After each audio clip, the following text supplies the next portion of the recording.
Okay. Hello, and welcome to another episode of Improperly Packaged, a show where we unbox topics related to movies, TV, games, whatever. I am Jordan. With me is Luke. How are you doing, Luke? What's up? Doing well. Coming in with that high I always energy. sing when I first introduce myself. I mean, I'm a fan.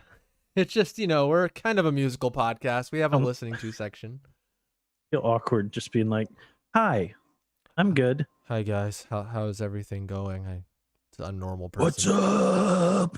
Yeah, you can go really big with it. A lot of people say, "What's up, everybody?" It's do that whole thing. I'm here. I mean, what's the most common intro that people What's do? up, guys? What's up, guys? What's up, guys? Welcome to another. Hey, guys. Yeah. What's up, guys? What's up, guys? Oh, What's I'm up, sick of guys? the what's up, guys. I literally try not to say it. Just Sometimes they clap. so sick of it. What's up, guys? Welcome to What's up, guys? Welcome to another YouTube video. Welcome to another of the cavalcade of videos that you will see on YouTube. What's up, guys? The opposite of those scripted YouTube videos. We're just hi. Yeah, I We're mean, gonna talk about stuff. yeah. That being said, I did have a very scripted opening, but I say hello. To be fair, I say hello. But it's only like 12 words, so it's yeah, okay. there it is. And they'll do the thing where it's like they'll talk for a while, but then they'll like do another intro. I think that's to like help with the algorithm. Is that right? They'll like, be like, yeah, I'm doing pretty good. Hey guys, and this is another episode. They'll do it like midway through. We don't know I think that everything's professional. about keeping attention. Yeah, we don't know anything about that. No, I like to think we're fighting against that, We're fighting against it. It's really just we want it to whether be it's true or not. You want to I feel like to say we are. the constant competition for your attention whilst you're listening to our podcast. We're not going to fight for it. We hope you enjoy yourself. Yeah, I mean, if you feel like cleaning your room or going home and playing with your dog, I don't know. We just hope at some point during that activity you stop and laugh for a second. Oh, okay, that's good. Or maybe even scratch your head in thought. More of that, I would hope, honestly. Wow. Great point, Jordan. No, I'm going to go mow my lawn. Now I'm going to ignore everything else you guys say. I mean, that's kind of the beauty of a podcast, really, is you can have your attention divided. Yep. I mean, we are on YouTube, but the podcast, you can mow your lawn, you can play with your dog, you can cook dinner, and have a nice chill time whilst hearing our voices screeching in your ear. Or you can work if you don't have to like talk to people. Yeah, exactly. You listen to podcasts at work, right? I do. I do too. I even listen to our podcast sometimes. Oh boy. Especially with the like wireless buds. Man, those are so nice. Yeah. Such a big thing. You got those EarPod Pros, don't you? I didn't think it would actually be like that big a thing for me, but then you have them and it's like, I don't know that I'll ever buy another pair of headphones. Like it's a lot of money, but man, like it really is a transformative technology. At least it has been for me. It's so nice to like just put them in and like be able to switch between like sound, like active noise canceling and be able to hear people. It's like you have the best of both worlds with just like a finger touch, and you don't have to be like just like I have right now, like cans on my ears, and it's just like if somebody comes in, it's like, oh, I didn't even see you there. It scare the crap out of you. Yeah. Yeah. That'd be the worst. Oh my god! If I saw like Ghostface Killer from Scream behind you, Luke, Luke. Yeah. Huh? What you talking about? There's an entire movie. Oh, I'm dead. There's an entire movie based on this sort of stuff. What, Unfriended? Is that right? Where they're like, they're in something similar. That was to the iPhone recorded movie. Was it? Okay. Yeah. They were in like that movie was made on a freaking iPhone. Wow. Crazy. I've never seen it. From what I've heard, it's okay. Yeah. Which is good enough. What can you expect from an iPhone movie? What can you expect? I don't know. But anyways, let's jump into the show. And Luke, you can tell me, it's your turn this week. What have you been watching / playing / listening to? So I'm just going to go through a few covers that I think that people enjoy music like me, Right on. like I know you do a lot of times, Yes. might enjoy. And so the first one I was telling you about is a Crawling cover by a band called Dream State. And the way I found this cover was there's this album called Songs That Save My Life, and there's there's a bunch of like albums in like this series. I'm not sure even who puts this on, but yeah, it's really cool. It's like just covers from like punk bands of like, I'm looking through it. It's like Mayday Parade, Taking Back Sunday, Mm-hmm. Silverstein, Dance Gavin, Dance, and yeah, and so they do like a bunch of like a Bullet with a butterfly wings, like that song is Mm-hmm. like done by Yeah. Taking Back Sunday. So it's like songs by like some rock bands, some punk bands, and even like some like more poppy stuff like Semi Charmed Life, Losing My Religion, Drops of Jupiter, Torn, like more of Torn. a Yeah. some pop music, but um yeah, it's a lot of cool stuff. Transatlanticism This is some is good stuff covered, here. Such Great Heights.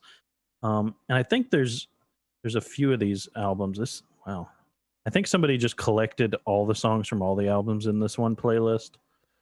Yeah. Yeah, it's like There's a ton it's in like the the volume 2 at name least. of the it's like the name of the album and also the name of the artist, right? Is that right? Or I'm kind of Um confused by it. Songs That Saved My Life. what are you talking about? Is it Songs That Saved My Life? It's just a collection, or is That this album. So there's that, and then there's a second album called Songs That Saved My Life volume too. 2? Mm-hmm. But yeah, it's like these neck deep. The ones on the right are the band names, and then the left is just the song they covered. Okay, give me a second. Hold on. Okay, sorry. No one get copyright. Come on, quick. Like I heard that YouTube Oh, they're chomping at the bit to get you. suspended. I gotta check this out. So Solid another list. one that's not in this that I wanted to recommend, I should probably save it for next week, but it's so good, is Dashboard Confessional. Did a cover of Circles from Post Malone, and my wife and I listened to a lot of Post Malone, so it was cool to see like these two things that we enjoy, Dashboard and Circles, That's and awesome. Post Malone music coming together. And yeah, it's a really good cover. I didn't even know that was a Post Malone song. I listened to that cover Yeah. without even knowing it was a cover at all. So that's cool. It really is just a good song. I mean, Mhm. it had good lyrics and leads well into the chorus, and yeah, it's just a good song. He Yeah, really it's does. really good. I don't know how much actually he writes, but his music really is good. Like even if you don't like his like style, I will say I do think a lot of his songs are just well done. Like Wow, that song I think like flows super well, and I think it could be covered and made into like really any genre of song. He just does it in like the hip hop rap way, but yeah, it's a really good It's song. time for me to understand what Post Malone is. It's time for that time has come for me to try to understand that. That time came with Billie Eilish, where I'm like, what is Billie Yeah. Eilish? I don't know. And so I sat down and I kind of was like, all right. I listened to like a couple albums and I'm like, I understand now. It's Post Malone's I think turn. Wow is my favorite Post Malone song. Okay, I'll take a look. I'm adding it to. Sometimes I just have to add things so I can remember. Wow, Circles is his number one thing. Okay, I'm gonna go ahead and like a song by him so I can be like, all right, time to not get into because I don't know yet, but at least figure out Post Malone. I Fall Apart is a good one too, from Stoney back in 2016. Amazing how quickly he blew up. He really just exploded. The song Rockstar has 2 Yeah, billion. Oh my gosh, that's nuts. That's crazy. Hold on, I think that was the big radio play. Feedback. I got really excited. And I knocked out my headphones. It happens. I think that was the big radio play that got him Okay. everywhere. Rockstar. I don't even know it. I think the only one I know is Sunflower, and from what I understand, I'm like, I don't even know like which part is him. That's not my favorite song. Yeah, I don't know. I just know it from Spider-Verse. It's a fine song. It's just not my favorite song. Yeah. What you been listening to, Jordan? I got one thing to recommend. This isn't super new. It came out a couple weeks ago. It is Sophie and Stevens' new album called The Ascension. So yeah, it seems like Sophie and Stevens, what he does often is like every other album, it's like one album will be like kind of an experimental, almost techno pop kind of album, and one album will be like acoustic folk album. It's like he rotates between the two. This falls in line to like being like a kind of like an electro pop kind of experimental deal. Very, very interesting, but so good. The Ascension, you know, every now and then he'll do an album also that's very tied to scripture, whereas the Ascension is also obviously referenced to New Testament. But there's a lot of stuff in there that's like that. It's very interesting. He kind of goes back and forth in different songs, but he's such, regardless of sometimes if you really enjoy his stuff, it's just something about Sophie and Stevens. It's very captivating. He's very raw in his writing. Sometimes I try to understand what he's talking about, really, because he's not insanely confusing, but sometimes I'm like, what are you getting at here, Yeah. Mr. Stevens? But regardless, I just think his stuff is beautiful, and this album's great, and it's really good. The biggest song probably off of his Video Game kind of alludes to playing the video game, kind of being, I don't know what it is. He's not talking about actual video games, but it's like, yes, he's talking about the system. I don't know. It's hard to say, but The Ascension, very good album by Sophie and Stevens. I'm not saying he's not exactly he's not a Christian singer by any stretch of the imagination, but he himself being a religious person, it kind of infuses some of his writing here and there, but he's very interesting, and Ascension's a great album. Check it out. That's it. What you been watching / playing, man? So I have a couple things here. Excuse me. I watched a movie and I played a game. What do you want first, Jordan? Give me that game. I got a lot of movies, so give me the game first. Okay. So the Black Ops beta was this weekend. So I had some stuff to do, so I didn't spend as much time as I would have liked playing. I don't know if it's still on or not, but if it is, I'll try to play a little bit more tonight. But you got a pretty good sampling of what the multiplayer will be. No, like usual with these betas, there's no campaign or single player stuff in them. And they kind of throw you into a bunch of playlists. I'm guessing that's to try to like test a bunch of different situations out, you know, in case there's problems with them. So you got to play what was kind of like a larger map. It was called a Dirty Bomb. So you picked up this like, I don't know what you'd call it, but plutonium or something. They didn't really explain it, but basically these little floating packages in the game, and then you like brought them to a bomb site, and your team would continue to do that until you added up enough, and then you detonated a bomb, and you get certain points for that. And there was a bunch of these bomb sites all over the map, and I think it said there was up to like 42 players, which is pretty big for Call of Duty. Call of Duty typically has had like, at least, I mean, way back it was really maxed out at like 10, 12 players, but in the new Modern Warfare, they really have upped, you know, the game size to where we had like Open War, which I want to say was like 18 or 20 players.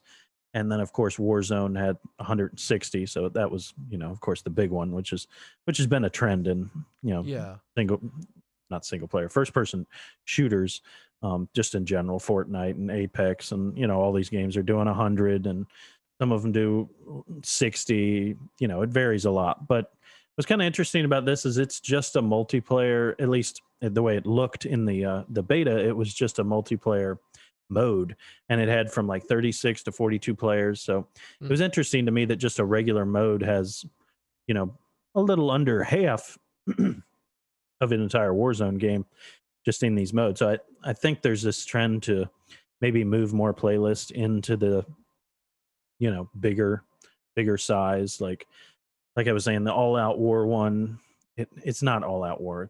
I can't remember, but it's like a war mode in multiplayer was the biggest one, and it was a lot bigger. It felt a lot more like a Battlefield style game where you have, you know, a ton of players on the same map, and you're all like trying to advance on a map and take more territory away from the enemy. And this was kind of similar. It felt a lot like a cross between Warzone and multiplayer, where you have teams, you have objectives, Hmm. you're dropping onto a map, you're airdropping with parachutes, just like you do in Warzone, but you have to work with your team. But it's also fast paced. You're respawning, and so yeah, I thought that was an interesting add. As we come off Modern Warfare, which I would say really is like a revitalization of Call of Duty in general, I will say. I think a lot of the Call of Duty games in the last at least 5 years, if not longer, have really gotten pretty stale. Where there's fun things. It's not like they're bad games or anything, but they just, you know how it is. It's the same thing. I think from what I've heard about like Zelda and how Breath of the Wild kind of brought a new thing into Zelda and Hmm. like revitalized it for whereas I'm sure plenty of hardcore Zelda fans always have enjoyed the games, but then I think Breath of the Wild, it seemed like added so many things that gave like players who weren't big Zelda fans like reasons to jump in and enjoy themselves, For sure. Yeah. all the exploring and everything.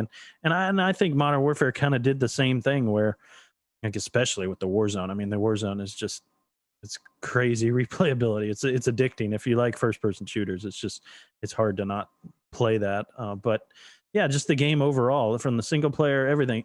Anyways, all that being said, I think Modern Warfare was a great game. It kind of breathed new life into it, and I think that's really shown in Black Ops, where you can definitely tell that they copied a lot of the things from Modern Warfare. Mm. It very much feels like a Black Ops game. It has that same, I think it's Raven Software that really, the way they design Call of Duty games, they feel a lot more cartoony to me. Where when you see a character run by, it looks like, how do I put this? It's like, it almost looks like a Sonic character running by. Not completely, but it's like they're like What? tilted over and like they're running with their arms like flailing. Like, It's like it's like that's the not at all animation is off. It's what like, it just, it's like the graphical style is just a little more like color washed, I guess. all right. It doesn't Huh. look as detailed. There's not like the mud and stuff. It's not gritty, which was definitely what Modern Warfare did. And especially like that's what, really started this whole Call of Duty becoming, the biggest franchise in gaming. It was just that they addressed, modern shooters in such a cool way, had a great story. That's what got all this started. And I think that's what breathed new life into Modern Warfare, because I think a lot of the games got away from that. They tried to Mhm. tell a cool story, but it ended up feeling very cartoony. And the more we got into jetpacks and future stuff, it just got.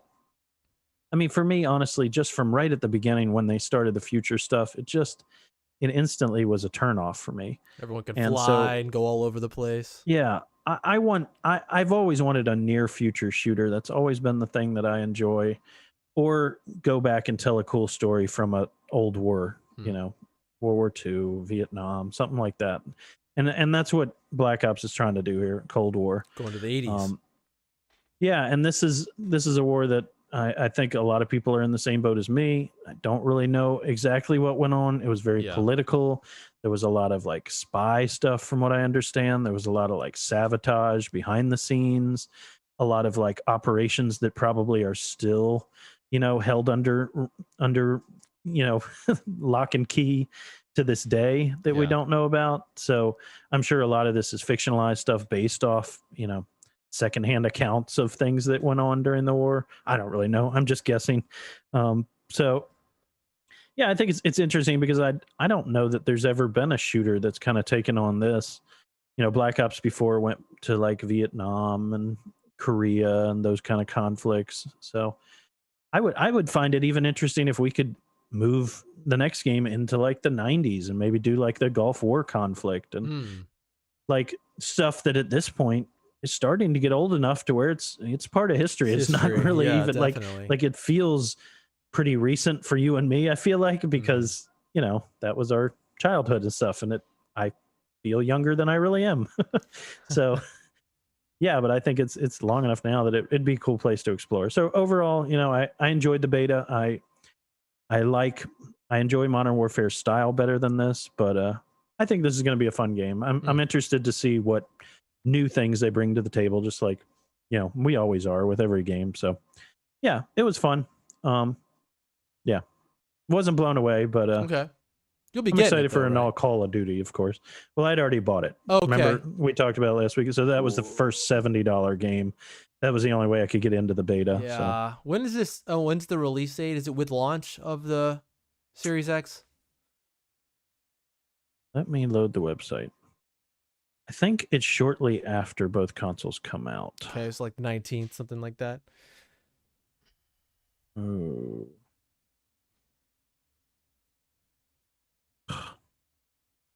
Not telling me. I'm on the wrong website. Something interesting. I didn't know that Warzone was crossplay. That's pretty cool. I did not know this. And Modern Warfare has been for a while. So it's Okay. November 13th. So it's right after. Oh yeah, that's that weekend. Yeah. So sweet. Yeah. Good. I'm glad that's X comes out the 10th. Yeah. Hopefully we get the consoles in. I don't know. I was about to I don't know say, what to hopefully it expect comes about out. that.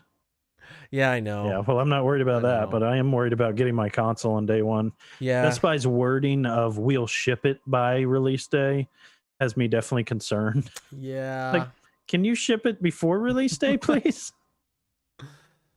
But please, yeah. Oh well. It's all very concerning with language like that. What you got? So man? I have a movie that you may know about because you're a big fan of Mr. Simon Pegg. Okay. But this movie is called Hector and the Search for Happiness. Heard of it, never seen it. Back in 2014.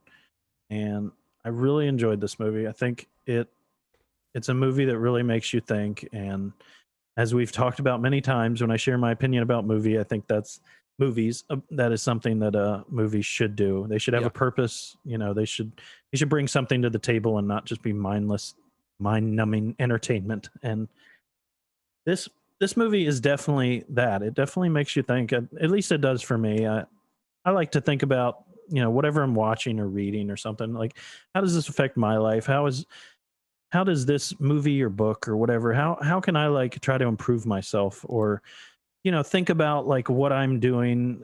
Maybe I'm in a rut or something, and maybe I should use this as a learning time. And I think this movie a little bit was that. So it's basically the story of Simon Pegg. His girlfriend is Rosamund Pike, and they live in London. They work together a lot. Yeah. I guess British actors stick together. There's only 6 of them, So yeah, they have a kind of a normal life. He's a psychiatrist and he sees patients, and they enjoy their time together, but he kind of feels like he's in a rut, and he feels like he's needs to do something else. And there's an interesting setup to that. But anyways, long story short, he goes on a trip to several different places around the world. He meets a ton of different people and has these like interesting interactions. And through this all, I thought the cinematography was just really cool, especially for a movie like this. It's a movie you see like a trailer or something for it, and it's just like, oh, that could be fun. Yeah. It's not a movie you come to it thinking like, this is going to be a work of art. This is going to be something that's going to go down as this great movie. But I think they do a lot of really cool things that I don't see a lot of movies doing, especially with the way it's filmed. And he takes notes in this notebook about his search for happiness. Just he wants to know like how different people around the world and different situations define happiness, how they have found happiness or how they have not found happiness, just all the different things surrounding like being happy as a human being.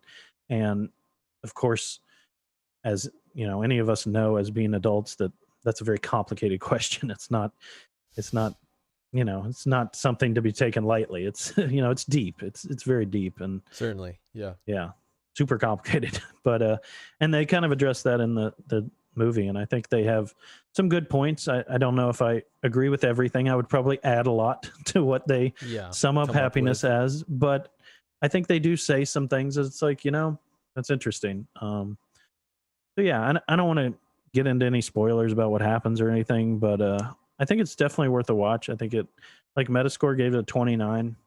I don't understand that. I I would give it a 70 or higher easily. Dang. IMDb, their little user reviewed had it at a 7. I think that's closer. I think it's a movie that everyone would enjoy, and certain people would enjoy more than others. Mm-hmm. Yeah, I think it's filmed really cool and good writing. Yeah, I mean Simon Pegg, he's a good actor. So, Heck yeah, he's great. and Rosamund Pike is great, obviously as well. Gone Girl, she's amazing in that. So yeah, Yeah. she's. This is wonderful. definitely worth a watch. I'd put it on your watch list and Where watch it can whenever we you have a stream chance. it? That is a good question. I was just thinking about that. Yes, it is. I was telling my dad about this, and he's like, "Where did you watch it?" I have no idea. Don't know, Dad. It looks like Prime. Okay. Hulu Hulu included okay. with Prime, so it's on both Hulu and Prime. Okay, cool. Nice. There you go. All right, I'll check it out. Faux show. That sounds really good, actually. And I'm a big fan of Simon Pegg, so Yeah, he's a good one. He's a good actor, man. It's just like one of those things you see him as such a funny guy, and he is. But man, he can that guy can act too. So hot dog. he's done a lot at this point. Yeah.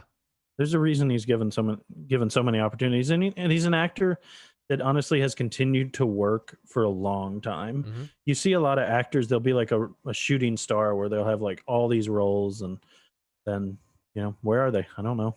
Exactly. And it's weird. They'll be like on top. You feel like, oh, they'll continue to work forever and then just go away. But Simon's been pretty steady. They haven't all been hits or anything, but even movies like this is a good movie. I wish more people knew about this. It's worth a watch. Check it out, people. Give it a watch. Yeah. Got anything else, man? What you been watching? Okay. Flash Plane. Ooh. I'll start off with something relatively new, something that premiered probably about a week ago. This is the Mike Flanagan series, Haunting of Bly Manor. We're getting into some Halloween stuff. Mm-hmm. All right, so this is an interesting series, I can tell. I mean, it's hard to say that it's a series. It's almost like an anthology show, the same way that American Horror Stories is, where it's not like, oh, each episode's a different thing. No, each season is like a different story, and they star like most of the same cast. Is how it seems. It's like the cast will come back and play different characters. Like this one is the Haunting of Hill House, the first season or whatever, was set in kind of like American Horror Story. Exactly. Don't right. they do that same thing? They do. Hill House was set in modern day. Haunting of Bly Manor is set in 1987. It's very different from Hill House in a lot of ways. What I will say is, first of all, I really enjoyed the show. This is a show that me and my wife highly enjoyed watching together. A lot of intrigue, a lot of mystery to it. Hill House was straight up horror. There was an episode of Haunting of Hill House that flat out scared me. Like, I don't get, usually I'll see something like, oh, and then I'll be like over it. Yeah. But there was an episode of Hill House. I was like, it was weird. It was probably the best scare I've ever had in anything. Cause it wasn't like oh, it scared me. It like, it wasn't like, oh, like someone dropping a frying pan in the kitchen and it scared you. No, this is like, it was an idea so that it took me by surprise that came out and it showed it to you. It was a twist that happened. And I was like, I am bothered by that twist. I was like, that is horrifying and genius. But this one, it had a twist in it that made me sad. This isn't a show. I don't think that its main goal was to scare you. Because it's not so much of a horror show. This is more of a British ghost story, which is it has a narrator where the first one does not. It almost presents like a fairy tale at times where they'll like narrate these people's lives. And so it's definitely not nearly as scary as Hill House. But again, it's not trying to be, even with Hill House. Mm-hmm. So Mike Flanagan has this thing. He's like the modern day Stephen King, but for filmmaking, something he does really in a really similar way to Stephen King is he cares about the characters first, which I appreciate. He's all about establishing characters. And if that means less scares, he's fine with that. And I think that is, in the way he does it, is a good thing. And I really appreciate that about Mike Flanagan. Another big thing that is compared to Stephen King with Mike Flanagan, especially in Stephen King's like later work. Stephen King is a big softy. Like honestly, it's like when rubber meets the road and you come down to like his endings, a lot of times like he ends on a very sentimental note, which Mike Flanagan definitely does that. Like at the end of Yeah. Haunting of Bly Manor, this isn't a spoiler. This is just how he is. And Hill House was similar in this way, where like at the end, I'm not like, oh, you're more like, oh, isn't that nice, Yeah. at the end. So he does a lot of that, which I'm a softie in a lot of ways, so I appreciate that. But he has very he always ends his stuff most of the time in a very uplifting kind of way. It's always like Dr. Sleep, a movie he directed. Obviously, that's a Stephen King adaptation, but Mm-hmm. the way he did it was like, let's end on a very nice, positive, uplifting note. And so that's kind of his style. But I Bly Manor was good, great watch. Something that's really, really stood out to sorry, jaw stuff. Stood out to me was the acting. Great acting, man. Yeah. It's crazy when a lot of these characters who played different characters before and they're like showing up in the same property, I guess, playing different characters. You just kind of really appreciate these actors. Like, man, these people are good.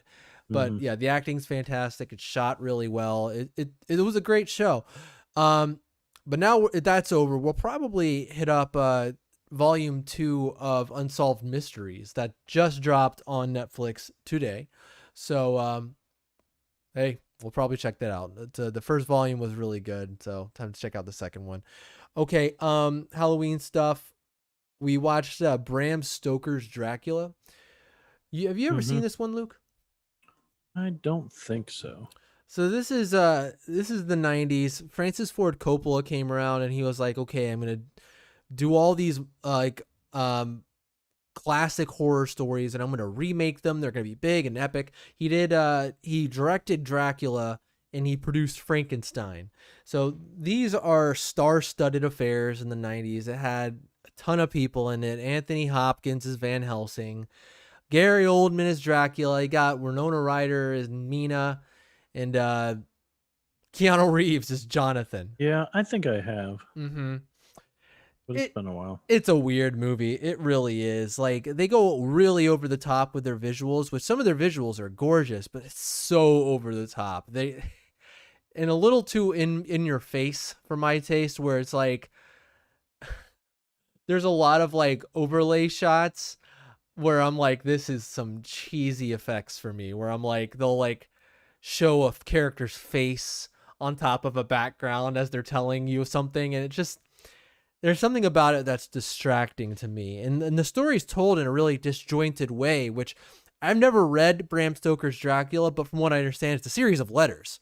And so it's different characters telling the story. So it makes sense that it would be disjointed, but that's kind of what adaptation is for. If you're going to make it a movie, It just, I don't know. But it's okay. I don't know if I I'm wonder how fan. closely it is on Bram Stoker, because I mean, it is someone else wrote the screenplay for Coppola, so Yeah, I how hear much they changed. from what I hear from fans, it's one of the closer elements. I know they're not 100% on the money, but it's out of all of them, they're one of the closer ones to Bram Stoker's novel. But yeah, it's okay. I don't know if I recommend this one. It's kind of difficult to watch in certain ways. If you're a fan of the novel, a fan of Dracula, check it out. But otherwise, I don't know. Me and Gary Amber Oldman both. looks so young. Yeah, except when he's in that ridiculous everyone makes fun of his makeup in that movie when he's like old Dracula, because he goes from old to young and he has this like ridiculous hair that like looks like butts on his head. It's an outrageous design. They just have pictures of him at the event, like for Dracula. It's like, Oh oh yeah. my gosh. Yeah, he is this is a long time ago for him, but this guy 92. he was good in it. He's over the top, but he's often over the top, but he's always I feel like entertaining. Winona Ryder's so much younger than Gary Oldman, but I know. they look like kind of similar ages at this event. Yeah, it's that immortality juice, I guess, that Hollywood stars have, I guess. I don't know. Not Gary Oldman. No, not him, I guess. We need him to look like Winston Churchill every now and then, so. Yeah. Another Halloween thing I watched, also Netflix. Adam Sandler's Hubie Oh my Halloween. gosh, I completely forgot I'd watched Ah! that. Yeah, yeah, I All watched right. that too. Okay, we can talk about our impressions. This movie, you watching the trailer, it comes off. It's like, wow, you're thinking, now this is gonna be really stupid and just really ridiculous. And you know what? It is. It totally is. It's completely stupid and completely ridiculous. But you know what? I'll say this. For a movie you watch in the afternoon, you're doing other things. Maybe you're like snacking, having some drinks. You're on the phone, but you want something that's really Halloween, something that's innocent, but just kind of funny. You'll look up and you'll chuckle every now and then. So maybe you'll look up and you'll groan and you just go, it's all right. What'd you think? I thought it was one of Adam Sandler's best movie in 20 years. Yeah, I mean, I thought it was great. I really enjoyed it. all right. I thought it blew every one of the movies he's made for Netflix out of the water. I've hated almost every movie he's brought out for Netflix since that deal he struck like 4 years ago or whatever. And I think this is the first one that I really enjoyed. And he returned back to like the character actor that I think made Adam Sandler so good and why he was so good in SNL. It's not like he did anything crazy, but it was more just like, oh yeah, this is the Adam Sandler comedy acting that I want to see. Yeah, And it's a return to an older style of Adam Sandler back in the 90s. Yeah, It's definitely that. It's more what I think he does right. Yeah, so I really enjoyed it. I'll say he was We able to both pull did. that off, like as far as going back to that. Like he has that energy still. Like he's when you see some character, like some comedians try to do that, and you're like, okay, Yep. they're slowing down. Jim Carrey, yep. Yeah. Jim Carrey. Adam, he's still got it, I think, as far as going back to that. So. He's definitely still got it. It was one of those things every now and then, like a joke would be like, that hurt. Like for me, some of the jokes hurt me as far as like, oh, but some of them I genuinely laughed like pretty hard at. Like, and that's as far as watching a comedy. Here's what I want with a comedy. I want to laugh. If there's a comedy, I watch it and I don't really laugh at all out loud all the way through. Sucks. But if I laugh like every other joke or every few jokes, that's fine, especially a movie like this, it doesn't. Yeah, I mean, it definitely wasn't hilarious. Yeah. But I just thought overall it was such a good like style for Adam Sandler, and yeah, it was warm. I enjoyed Definitely. It was warm, wasn't it? And you enjoy some of those old references to some of the some movies like Billy Madison and Happy Gilmore. That was a lot of fun. What does he say? Oh, Doyle rules. Doyle rules. That was unexpected. Amber was that. on the floor when that happened. She could not believe it. She was like, "Oh my god!" She was so happy with that. Yeah. And of course, the reference at the beginning, which I hesitate to spoil, but if you've seen Happy Gilmore, it's a pretty stunning reference, I will say. Oh man. But I was hoping.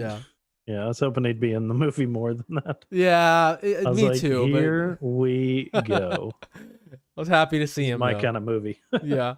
Oh my god. Okay, so there was I forgot to mention this. There was a cameo in Bly Manor that I could not believe. He's only in like 2 short scenes, but he's like a character in the beginning and a character at the end. I was like watching it and I was like, "Oh, hi, Mock." I couldn't believe Greg Sestero from The Room was in Bly Manor and had a speaking role at the beginning and at the end. Did he say, "Oh, hi, Mock"? No, he did not say. I did not. No, it wasn't. No, it wasn't Tommy Wiseau.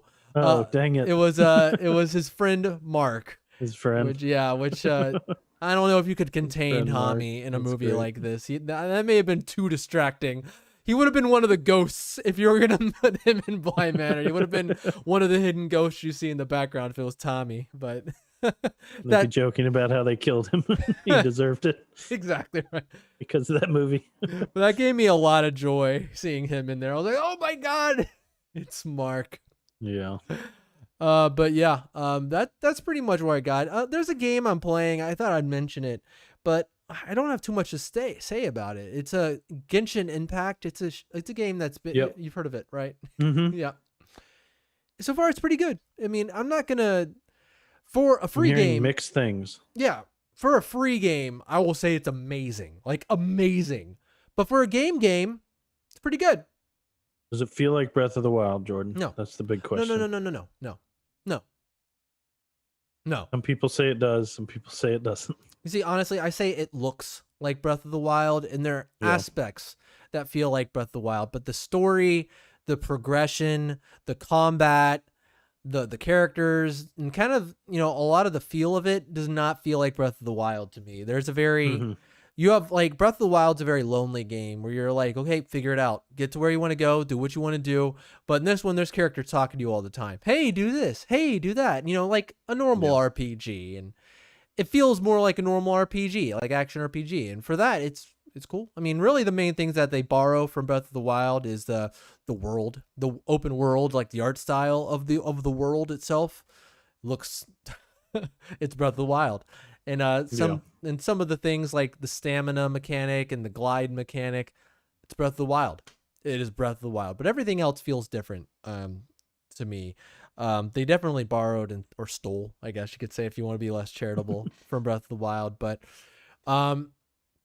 again, though, for a free game where with very minimal gotcha mechanics being pushed on you, I would say that, yeah, it's for a free game. It's fantastic. It's great that you can just download it on your PC or phone or your PS4. I think it's coming to the other platforms too, but yeah, very cool.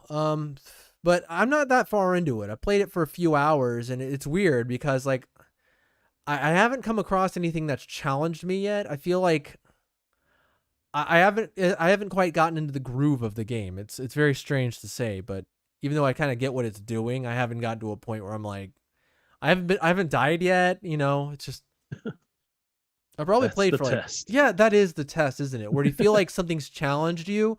Because if you're in a game and you feel like nothing's challenged you so far, Yeah. it's like it's hard to not feel like you're in a tutorial, you know? Yeah. And I kind of feel like I'm there, even though I'm like Annoying. 5 hours in. But there's parts of it that I'm like, I'm drawn in by. I think the music is great. Like there's some good music in this game where I'm like, wow, and it looks nice and Mhm. plays nice. So yeah, I still have too much to say about it. So we'll see. Yeah. We'll see.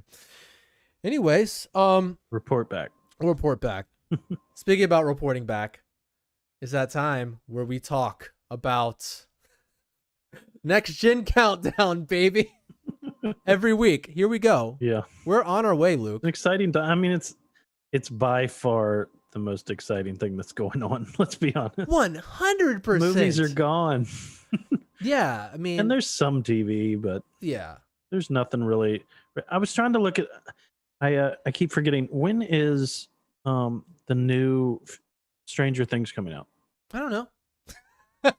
I know they not. You remember the trailer? Did they not announce when that was coming? They didn't. I thought it was announce near Halloween. Did they? I mean, it's gonna be next year. I mean, they're filming it still. They like ceased filming, and they just recently resumed filming this thing. Yeah. So I imagine they have a ways to go, but who knows? It's hard to say. They're gonna be like grown men by the time we get to them. They're like, Yeah. "Hey, it's me, Mike.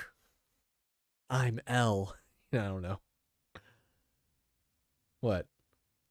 Just reading what I they're was about saying. to say. Stranger Things won't end with season 4. Here's what the creators have planned. Season 4 won't be the end. Okay. We know what the end is, and we know when it is. That's great. That's great. I do Yeah, not want that another is good. Walking Dead situation on my hands. The release date is April 3rd. Oh, I'm surprised they have a release date. Okay, cool. That's not nearly as long as I thought it was. So It's the same as the room in the hospital when Nancy visits Mrs. Driscoll. 403. no, How was that 403? I It's don't. April the 03rd day. I guess that's what they Okay. mean. All right, they're getting into it. They're getting into the weeds there. Get our reference, darn it. Anyways, But that's like the one thing I was thinking of that I am excited for when it comes to TV. yeah, But I mean, other than that- Mandalorian. Maybe we're excited for the Yeah, Mandalorian. yeah.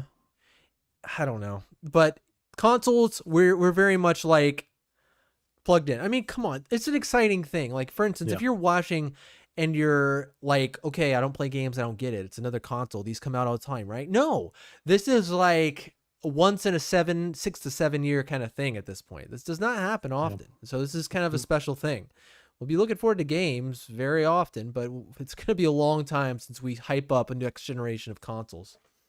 It's kind of Yeah. like a And the decade like thing. 0.5 updates to me are never that exciting. No. It's like I wanted an Xbox One X, and you obviously wanted a Pro because you bought one, but it's like, for me, the Xbox One X, it was close enough to the next gen that's really what made me torn. If Xbox had done it in like 2016, Mhm. 2015, maybe 2 years after the new console came out, I probably would be playing right now on an Xbox One X. But it's like, we got. I think we kind of knew it was about 2 years away. And it's Yeah. like, oh, I don't know. I know that my Xbox isn't playing as well as it could, but is it playing that bad? $500 bad? Yeah. At release, $500. So Yeah. I mean, yeah, it's just not as exciting. Maybe it will be next time. I don't know. I mean, straight up, I'll tell you. I mean, as someone who got a Pro, after having a PlayStation 4 for a few years, when I got it, I'm glad I got it. I was like, oh, this is great. But it is not the same. No, it's very much like, okay, yeah, this looks nicer. This plays a little nicer. But it's not like, this is so exciting. New controller. This interface is new. These games are Yeah. playing exceptionally different. They're loading fast. It's not like that. It's like, okay, I got a 4K TV. I can take advantage of this 4K TV, and wow, 4K looks nice. HDR looks nice. I'm glad I'm able to see these games in that, but it's not. If I were to play them on PlayStation 4, like base, is it a completely different experience? No, it's not. It's just, a little bit more of a premium experience. Now we're heading into a point where it's like, okay, we're building the next decade of gaming, and we're seeing the foundation of that. And so this is very exciting. 3 weeks until the launch of the Xbox Series X and Series S. It And feels like it's dragging by. yeah, of course It it feels does. like it's taking forever. This doesn't help, though, does it? Us hyping it up every single week and Yeah. counting down the days. Reminding me. Hey, 3 weeks. Toil. Here it Must comes. Here it comes, Luke. And so, yeah, here we go. We got some updates, some things to talk about. Every week we're going to have some sort of news. I promise you. I mean, that's just going to be how it is leading up to this thing. Yeah. Again, it only happens every 7 years or so. So come on. We're trying to make sure those boxes stay sold out. Yeah, definitely. Hype this stuff up. All right. So the Xbox Series X, they've been out with, we know this, they've been out with all these content creators for, it's been like a long time now, you feel, right? Like it's been like 3 weeks or so. Mm-hmm. Since we've like heard reports from these content creators with their Series X's in hand. Mm-hmm. Right. And so they're at the point now where they have no embargoes on them for what they can talk about. They can't like put a review score on it yet until the thing is released, but they have their full previews out where they can basically talk about But they also have anything. limited games. Mhm. So Yeah, they still have their part preview of it. consoles. Yeah, true. yeah. They have a lot of like back compat games Mm-hmm. and like, what is Dirt 5? Is that even Dirt even 5, a new game? I think it's It's one like- of those it was like the integration of Xbox of next gen is there. It's not just backwards compat. They're playing like the Series X version of the game. Yeah. It's not next gen only, But but it is optimized. Has it been released? I don't know. Or is this a pre-release build they're playing? I think it's a pre-release build from what I understand. Okay. Same thing with I think that's the Yakuza. only like probably truly new game Yeah, that and Yakuza Like a that Dragon. they're talking about. Yeah, Yeah, but- everything else is that's also an Xbox One game. So yeah, true. But that being said, there's been a few surprising features. Something we didn't talk about last week. Honestly, I didn't really. It's so this news isn't really news to me. This is like a non-news story about people talking about the heat. Have you heard anything about this? People talking about the heat of the Series X. It's a non-story. It's something, and I knew it was. I heard it. I was like, give me a freaking break. Where a few people saying, "Oh, the vent's hot," and like hearing people who actually know things about like how a console works. Like talk like Digital Foundry and another YouTube channel I'll reference, Spawnwave.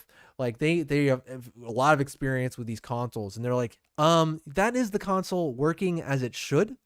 Yeah.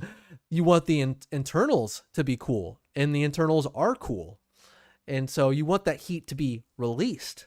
You don't go to Yeah. your outdoor AC and like feel the vent and be like, oh, that's warm. No, it's supposed to be. That is the heat being. Why are you not ice cold all the time? Exactly. Is it going to release all the cool air from your house? No, it releases all the hot air from your house.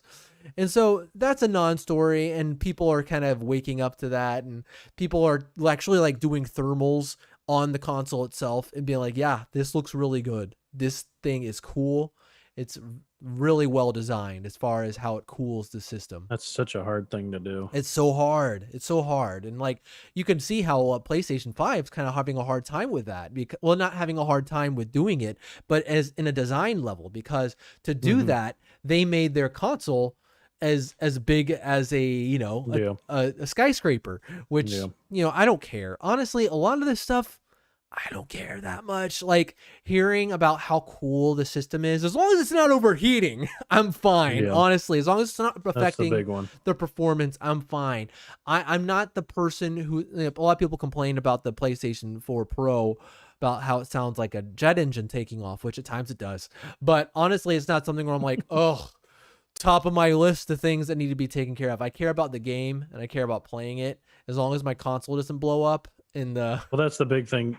Is it getting so hot that it's going to shorten the life of your console? That's the big question. As long as it doesn't do that, I'm cool, basically. Which it's not. From what I'm hearing from people who have tested both of these things out, we're getting very cool, literally cool consoles this time around that are both quiet. Like from what we've heard of the Series X, very quiet. And so that's great. I mean, obviously we'll see at the time where we're running games like Halo 7 and The Last of Us Part 3. God, at this rate, when will Halo 7 come out? I don't know, but probably never. Halo 3, I mean, The Last of Us 3, I highly doubt is ever coming out, but anyway. Yeah, these are good reports and things that are exciting me, just hearing more and more games that are running faster, running better. Kingdom Hearts 3, hearing that it's like, oh, that's going to run at 60 frames per second. That's awesome. That's great. I'm excited to hear that. Absolutely. Yeah. To me, I guess I'll get into it. So I bought a new TV. I forgot to talk about this. Let's do it. So yeah, you're talking about frame rates. I was just thinking like, so let me just start off. So I bought a new TV and I set it up, and it's awesome. It's frame TV, Samsung. It's a QLED, so it's quantum dot panel. 65-inch 4K, goes up to 120 hertz, and it has a game mode that I guess helps like smooth out frames. I don't know if that actually helps. For me, more importantly, is that the panel itself actually goes up to 120 hertz, so that's good. I know some panels can go up to 240, but I'll settle for 120. Yeah, it's like, when are you gonna? I don't know. So it does the HDR10 as well, so I'm excited for that. I've had it on the LG TV for a while, but I'll be honest, it looked better, but there's a huge thing I thought there would be, and there definitely is, about it being on full 65 inches. That makes such a difference. It's just nicer to have a big screen. It's nicer to just have more real estate, but it's also like seeing that 4K and HDR in the bigger screen. It really does make such a bigger difference over seeing it in a 43 inches. You just can't notice it as much with that. That 4K is definitely, and I think you said this as well, it's definitely meant to be seen on something, I would say, over 50 inches. If you have a TV that's under 50 inches, I don't really think you really need to bother with 4K. Like you probably, honestly, at this point, it'd be hard to even find a TV that's not 4K. But if in some weird universe you could buy a TV that's just 1080p and you're just trying to like save some money, like just do it. It's not going to make that big a difference. Yeah. But if you do want the best picture, like get a big TV. Like get yeah. Yeah. I would say at least get a 55 inch, but Yeah, moving up to 65, I'm definitely glad I did.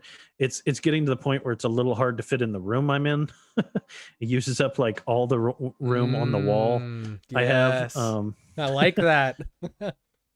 So quick story about the TV set itself. Okay. So we got it set up. It's great, looking awesome. I start to notice I definitely see a line.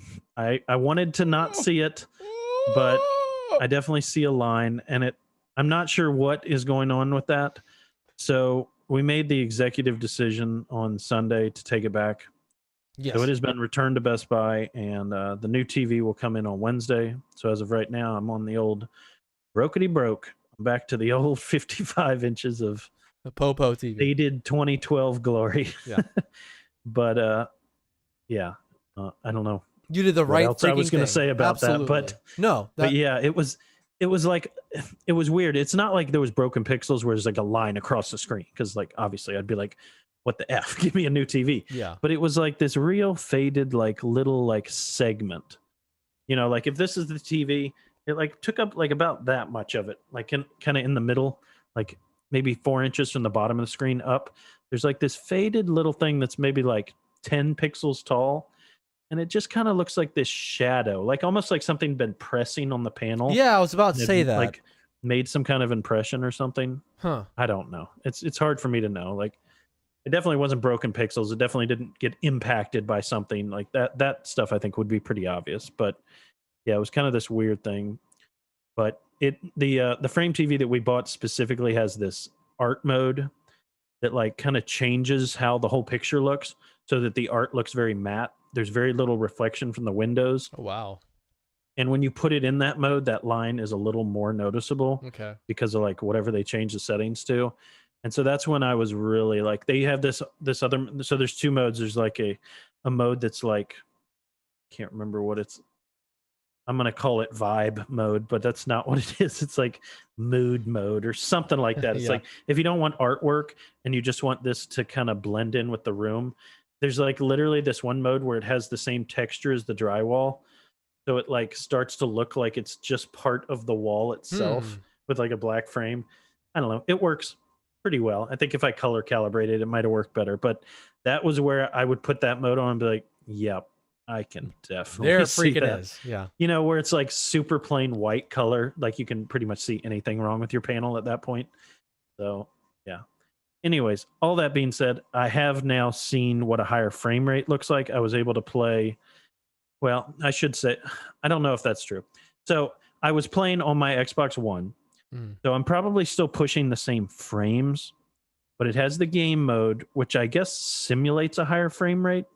Yeah, like I don't smooths it know. out or something like that. It's like, Yeah, like my old Samsung TV had game mode, but it did not do what this new TV does. Like Yeah. it actually made a difference. Like, of course, it looked amazing because it was still in 1080p, but it like kind of upreses it so it looks higher definition, but also the HDR, as you know, and like the colors are just popping so much.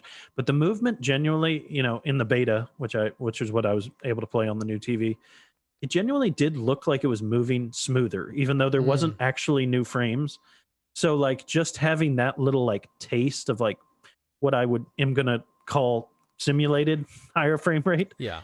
was like, wow, like this really is a better experience. I definitely feel like I'm more on the battlefield. I feel like I'm more there. Bigger screen, higher resolution, you know, faster movement, whatever. You know, it's not higher frame rate at all. So whatever it is, it looked a lot better. So all that rambling aside, I'm really excited about the higher frame rate, just like I have been. And I've kind of felt like I got a little bit of a taste of it. Absolutely. And another thing that I think is going to be awesome for you, I mean, like frame rate's great. I think that's really going to be one of the greatest things about this next generation for sure. But also something that I'm excited about both consoles are doing, and I'm so happy about auto HDR. The fact that they have an always on HDR functionality, I think is great for both consoles. And the fact that you're going to see, like, I think, because whenever HDR is on in a game, like for instance, there's a game that has really subtle HDR, but it really looks good. Is freaking Red Dead Redemption 2. And so, man, when that HDR flips on the TV when you're playing an HDR game, man, that's gonna really wet your whiskers.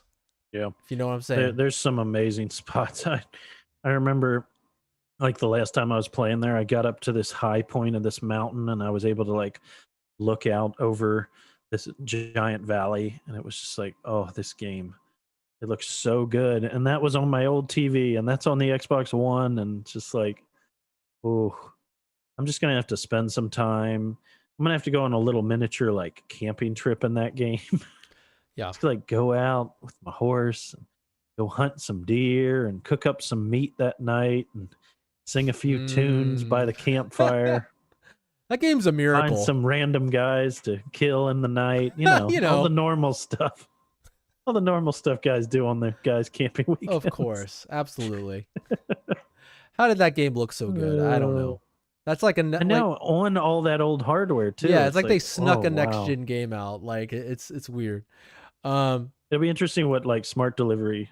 Hopefully, if they do it, hopefully Rockstar will do it.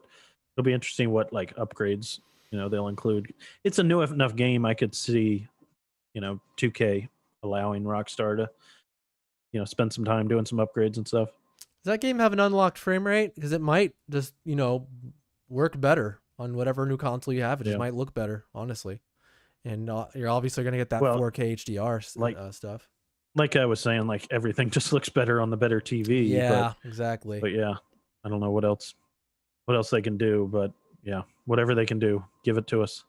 We want Massage it. that. Massage Because that. it's such a good game. Such a good game. I'd hate for it to like miss out on any opportunities that the new consoles present. Mm-hmm. Absolutely. Okay, so a couple PS5 things were announced. So we talked last week about how we just got the word from the king himself that we should keep our ears perked on the 15th, and the 15th is come and gone.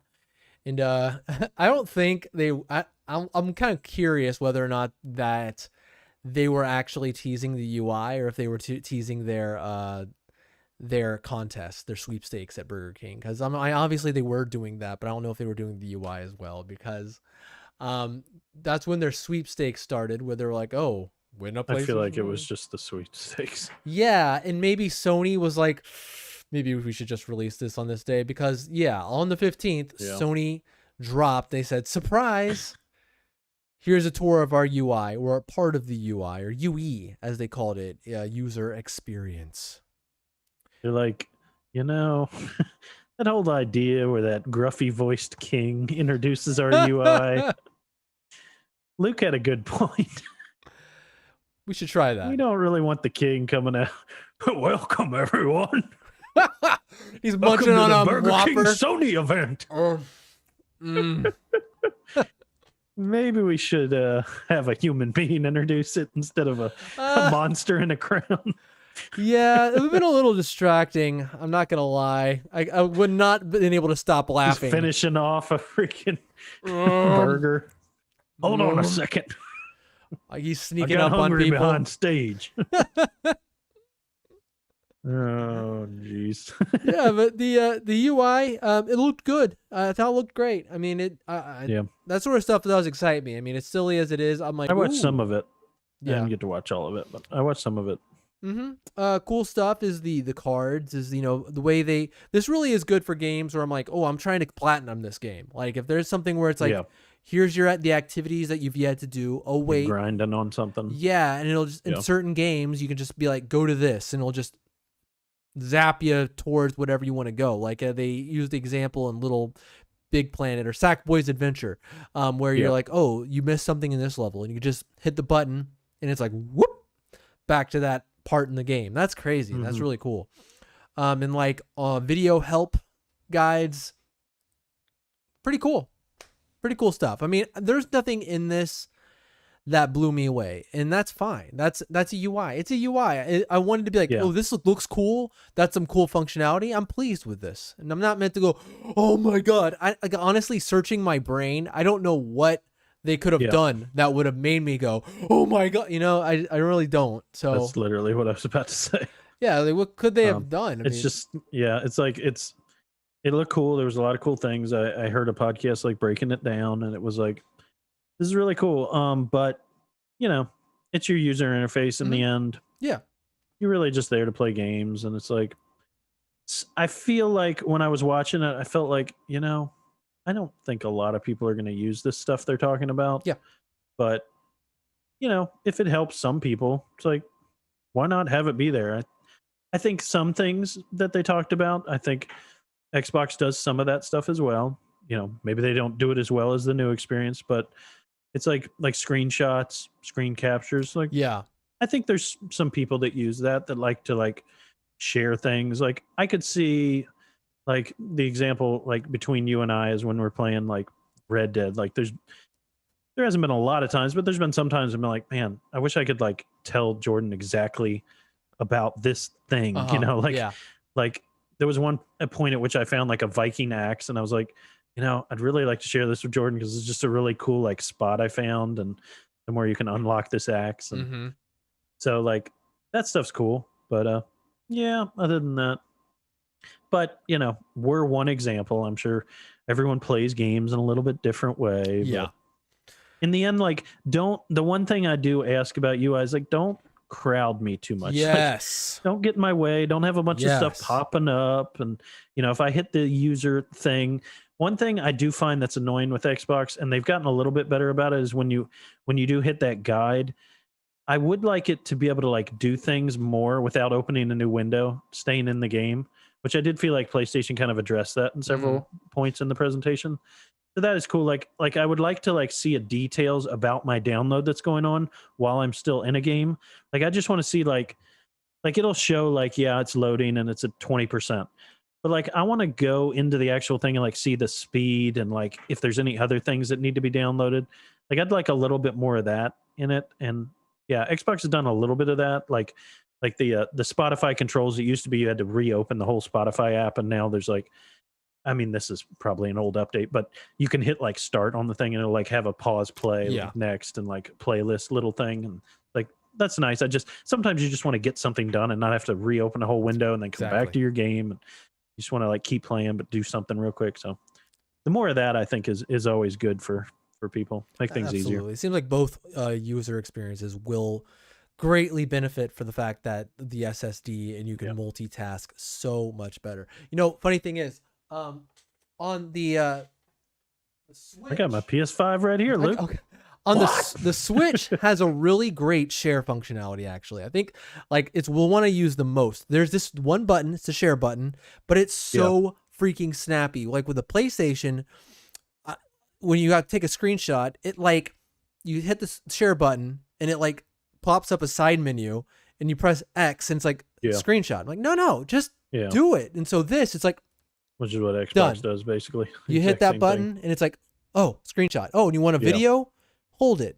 And then it'll take a video of the last 30 seconds. Yeah. That's great. I don't really want to do anything that much more than that. So to hear that both are improving and making it a bigger function and not doing that whole crap where you press the button and it takes you to a menu. No, I want to keep my game going, but I don't want to distract myself too much from the game. I just want to take a screenshot.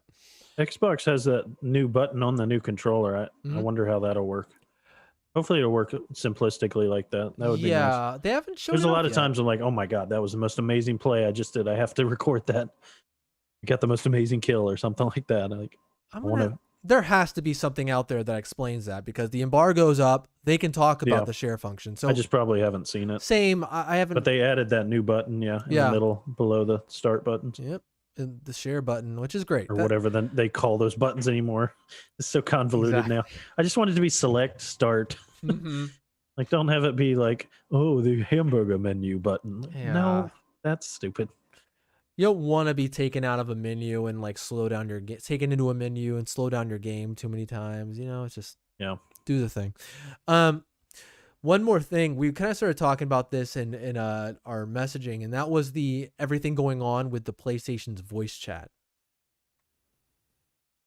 Okay, so let's see if we can. It's kind of weird. It's kind of weird. Let's see if we can explain this. So at first, it was kind of like an uproar. People are like, Sony's recording all of our conversations. Sony's here recording everything, which maybe they are. But either way, apparently that's not the case. Apparently. I'm sure the NSA is on some level. Yeah, they might not be, but someone is. Someone is. Probably have a loophole they haven't told us about. They've seen us all through our webcams for sure. They're looking at us right now.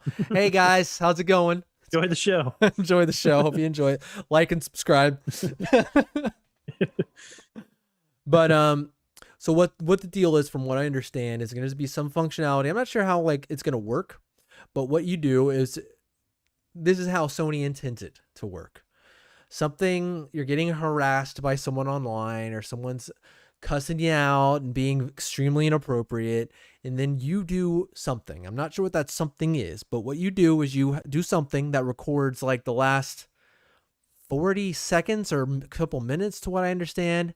And this is already out on some PS4s. Oh, I see. I did not know that. And then you have there's an 8.0 update, I guess, for PS4, and some of the users screenshotted that they were getting voice chats may be recorded for moderation. By joining, you agree to being recorded. Interesting. And at that point, they can just submit without you even knowing. They can just be like, okay, hey, this person did this. And the thing about it is, I don't know what the parameters are as far as what can and what won't get you banned. Like if you say, hey, it says in their party safety information, please be aware that voice chats and parties may be recorded and sent to us by other users. By participating in voice chats, you agree to your voice being recorded. When behavior that violates the community code of conduct are reported, PlayStation Safety will review the reports to check if they have been genuine violations. So it's whether or not it violates their community code of conduct. So I guess they have laid out an actual like set of rules. All right, so I'm looking at it. The community Sony has a blog post with an update. Okay, so so I'm looking at it, what the community code of conduct is. All right, so looks like they're talking about hacking. I mean, yeah. Deceptive or misleading practices. I guess that's like you're trying to scam someone online. Now we're talking about, you may not abuse or harass others, including stalking behavior. Okay. So this will only be true on PS5. They're saying the messages popping up on PS4 are to let you know that when you participate in a voice chat with a PS5 user post-launch, they may submit those recordings. Cross-gen gameplay. Okay. So this is like a preemptive message. All right. You can't organize hate groups. So I guess you can't have a clan rally meeting, I guess, or whatever. I don't know. Someone who that's been something that's been deemed, I guess, by the government maybe as a hate group. I don't know. Another stuff about hacking, spam. That's a larger conversation that a lot of people have been having about, like, what does Facebook, what does Twitter deem as hateful? Because, one thing you think is hateful, someone else might not agree with you. And so that's super like gray area. Absolutely. And the question is, I mean, like, you have a lot more experience in the world of voice chat than I do. I don't play very much online games. I mean, honestly, it's, from my experience, it's for some of these reasons. Not really. I've never been harassed online, but when going online, like for instance, I played Fortnite like a few times, several years ago, playing Fortnite, and I'm like, okay, let's see what this game's about. Straight out the gate, it's just people just like inward, cuss, just like all yelling at each other. I'm like, oh my god, there's so many kids playing this game. It's crazy. And that's not for me to say, obviously. And so how do I react? Maybe this isn't the game for me. And so I move on to something else. Yeah. Open chat, it can just be a cesspool. Yeah. I've met a few people a few times that I've ended up playing with later. It's usually like we'll be playing something like Rainbow Six Siege, and we'll end up being joined up, and it's like we have a few good games together without talking at all. And then they'll be like, hey, you got a mic? And then I'll like, I've only done this a few times. I'll be like, okay, I guess I'll talk to them. They seem reasonable. So then we'll like go into like a private group and like keep playing. It's usually just honestly because you don't want to play with all these crappy other players, because you get set with these randoms that are just terrible. Fortnite, I mean, I don't play that, but something like Siege, like if you have a bad team, it really makes the game unenjoyable. But if you have a decent team to where you're competitive, it really does change the game completely. You can enjoy yourself and have a couple of hours of fun, whereas you were playing it with randoms. Honestly, a few games of that, and you're just like, I'm sick of this garbage. I'm dying every game. It's just so like that's the way I've met people, and yeah, it's like you really have to like pick and choose who you actually want to talk to, and yeah, don't give them any information or anything. Like just get to Yeah. know them very slowly, and if they rub you the wrong way, just leave. So Nintendo has a solution for all of this with the Nintendo Switch and their online play, and their solution is not to have it. Yeah. They don't support it. There's a few games that do support it. I think Fortnite is one of them. But for everything else, it's still like it doesn't really feel like it's supposed to be working that way. It's like you can make it work, but yeah, it's not like a headset plugs right into a Switch. Really, it's exactly. Like, how many people you see doing that? Like no one, freaking no one. And they have an app that's like separated that. Oh, you can connect with your friends. It sucks. It's awful. You know, I was praising Switch here, but this is no. So I'm not for that. Obviously, you should be able to do voice chat. Get voice chat. Voice chats. People have great communities. And you have real life friends that you want to do it real with. Real life friends.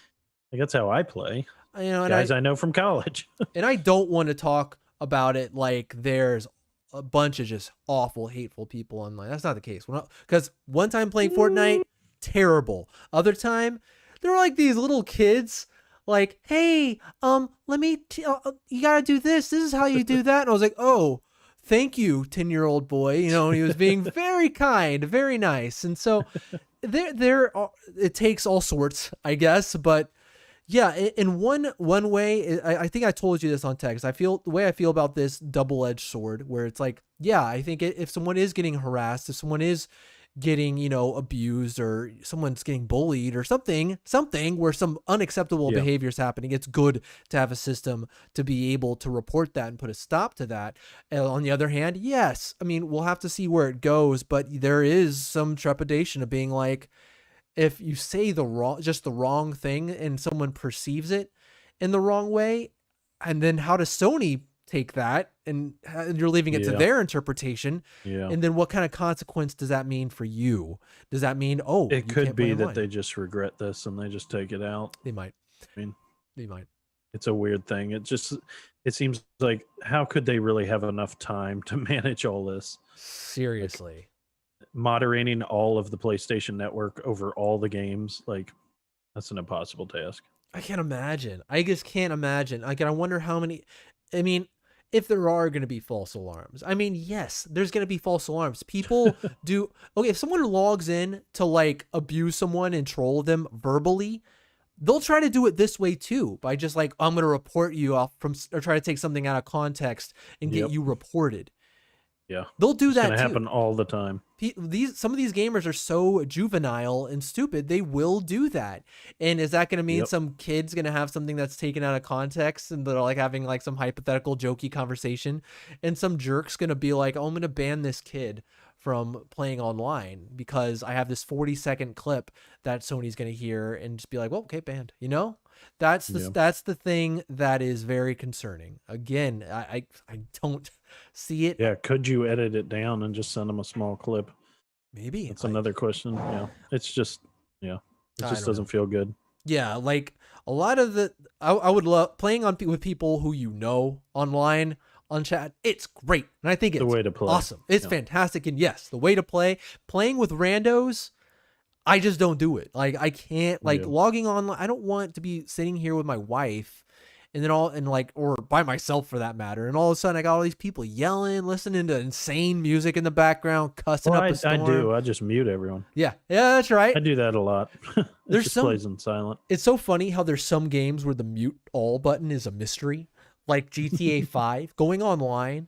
It's like, all right, I'm going to go online, see what's going on here. And I was like, what where are all these people? I'm just hearing, and I'm like searching for so long. I was like, I had to look it up online. I was like, where's the mute all button? This is awful. Make it stop. Exactly. And so I don't know. You're right. I mean, if it turns out to be a dumpster fire for Sony, they might be like, you know what? This isn't working out. This isn't what we intended. Yeah. But I think online well-meaning. gameplay already is a dumpster fire, so Yeah. they're trying to make it better, but I don't see how this is gonna do that. I agree. I agree. I just don't. While I see a lot of good intention stuff, and yes, it sucks that there are a lot of garbage people online playing and just saying a bunch of abusive crap just to probably get a rise out of people and get attention. Um, I don't really see a viable solution for it. I just don't know if this can It's a do it. very hard problem. I'd love it. I would love it if there was a button that said like mute all trolls or all hateful people or all bigots or whatever it is. Get them all. I'd love that. I would love it, but I don't know how viable it is. Yeah. How possible that is to make that happen. How big's your team, Sony? How big is your team? Yeah. They're spending there all day just listening to request after request. I don't know. I'm sure Facebook has an impossible task as well, trying to control. Oh my God, I'm sure. People on Facebook. And honestly, I hope I'm wrong. Because it would be great if this worked. It would be awesome if it worked as intended. But we'll see. But yeah, that's as far as that stuff goes. You got anything else on the next gen countdown? Oh man, just excited. I'm so excited to have my new TV and heck yeah. Oh man, it looks so much better. It's crazy. It's you don't realize it. You really don't. That's what my wife and I were talking about. It's like I got a 1080p TV, 2012. It wasn't the top of the line, but it was a good, probably middle to lower end Samsung TV. It was like, I spent $800 at the time, pretty penny. But like this time I've really like gone ahead and splurged, and you can tell just the entire experience as well. Like taking it out of the box, it's like I purchased like an upgraded thing here. Yes. It's so cool and the TV is freaking heavy. Oh, I bet. I hope that's a good thing. Yeah, I mean, but it is heavy. Like it took all we could do, the two of us, to lift it up and like hang it on the wall on the hanger. If a 65-inch television wasn't of some substantial girth, I'd be kind of concerned. Well, it's crazy because it's only maybe 2 inches thick, but it is heavy. It probably weighs 30 pounds, maybe more. You got that QLED in there, man. Heavy. How else are they going to get all those pixels in there? I would be interested to know why it's so heavy. Because also, that's the other thing I didn't tell you. There's an entire box that you put wherever you want. You can hide it. It doesn't use infrared. It uses radio signals with the Samsung remote. And so it's got the HDMI, it's got your optical, it's got everything in it. And you can just put that. It gives you like a 25-foot cord. And so you have this clear optical cable that costs $300 if I break it. And you can just snake that wire like along and just hide the box wherever. Like it's meant, so that you can't see anything. Like the TV mounts to the wall and it literally mounts flush with the wall. There's no space in between. And so yeah, that's the cool thing. You can take that box and you can like put it right down with your stereo and like have like just a short little cord and hook everything up. And I don't know why I started talking about this. No, that's amazing. That is freaking awesome. Like to not have a bunch of cords dangling from your television. Yeah. That's great. That's freaking awesome. I guess that really completes the whole frame, how it's like the frame thing. So it can be like kind of discreet. It mounts flush. Yeah. I mean, you really couldn't have cords come down when you mount it flush. That's great. I bet Bethany's very pleased with this. Yeah. Well, other than having to return it and get a new one. Other than that, of course. But, yeah. Hey, if anyone's tuning into this and they're like, man, I'm really here for the TV and movies time. Yeah, there's going to be a lot of next gen stuff. I keep putting other things on the list just in case. But yeah, we pretty much use all our time talking about next gen, which is fine.